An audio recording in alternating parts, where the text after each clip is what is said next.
Hi friends, நம்ம விஜய் மல்லி ஸ்டோரியில் இப்போ வந்து பார்த்தீங்கன்னா இப்போ ரேணுகாவாக நடிக்கிற அந்த சுடர் வந்து சொத்து சுருட்டுருக்காக அங்கே வந்திருக்காங்க. பட் ஆனால் அவங்க சொத்தை சுருட்டணும் தான் வந்திருக்காங்க. அங்கே நடந்தது என்னவோ வந்து பார்த்தீங்கன்னா வெண்பா மேலே தான் எல்லா சொத்தும் இருக்குது அப்படிங்கிறதுனால நிஷா கையிலேயே வர்றது பெரிய கொஸ்டின் மார்க்கில் இருக்குது. ஸோ இவங்க கையில் எப்படி வரும்? ஸோ இவங்களும் வந்து பைத்தியமான நிலமையில் இருக்கிறதுனால எல்லாமே கார்டியன் அப்படின்னு சொல்லிட்டு விஜய்க்கு தான் வரும்னு சொல்லிட்டு அவங்க வந்து சொல்லிட்டு இருக்காங்க. அதை பார்த்தோன்னே ரெண்டு பேருமே கடுப்பாயிடுறாங்க.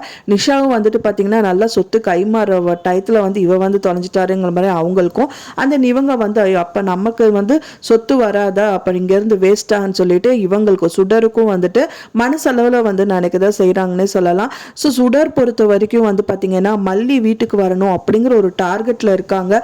மெயினாக வந்து மல்லி வர்றது என்னன்னு பார்த்தீங்கன்னா மெயினாக ரேணுகா பற்றி தெரிஞ்சுக்கணும் அப்படிங்கிறதுக்காக விஷயங்கள் எல்லாம் அவங்கக்கிட்ட கொஞ்சம் கொஞ்சமாக சொல்லி, ஏன்னா வந்து குழந்தை மாதிரி தான் வந்து பார்த்தீங்கன்னா இப்போ ரேணுகா அப்படின்னு சொல்லிட்டு தான் மல்லியும் அவங்க கூட பழகிட்டு இருக்காங்க. ஸோ கொஞ்சம் கொஞ்சமாக இது வந்து பைத்தியம் பிடிச்ச மாதிரி இருக்கிறனால இவங்களுக்கு நல்ல சான்ஸ் அப்படின்னே சொல்லலாம். கொஞ்சம் கொஞ்சமாக மல்லிகிட்ட வந்துட்டு நான் எப்படி இறந்தேன், நான் யார், என் பேர் என்ன, சும்மா பைத்தியம் மாதிரியே நடித்து எல்லா விஷயங்களும் மல்லிகிட்ட இருந்து கறந்துட்டு தென் வந்துட்டு பைத்தியம் தெளிஞ்சிருச்சு அப்படிங்கிற மாதிரி இருக்க நிறையாவே சான்சஸ் இருக்குது.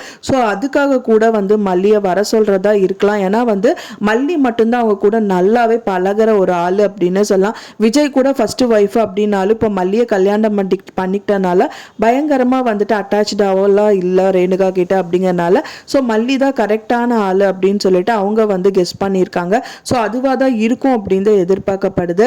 ஏன்னா இப்போ கதிரேஷனும் வந்துட்டு பெருசாக வந்துட்டு பேசுகிறாங்க, நல்லா அட்டாச்சாக இருக்காங்க.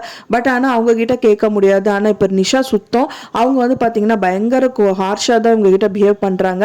நான் ரொம்ப வந்து ஹார்ஷாக தான் இருப்பேன், இருந்தால் இருக்கட்டும் இல்லாட்டி போட்டுங்கிற மாதிரி பேசுகிறாங்க. ஸோ மல்லி ஒரு ஆள் தான் வந்துட்டு இவங்களுக்கு ரொம்ப சாஃப்டாக வந்து அவங்கள ஹேண்டில் பண்ணுறது.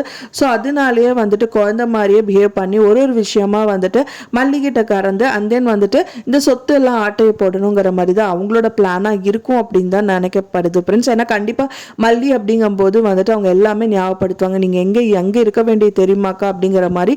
அப்போவே வந்து அவங்க வந்து பைத்தியமான நிலமையில அதுவும் அவங்க வந்து அவங்கள காப்பாற்ற டயத்தில் வந்து சொல்லிட்டு இருந்தாங்க. அப்படி இருக்கும்போது அவங்க கேட்கும்போது எல்லா விஷயத்தையுமே சொல்லுவாங்க.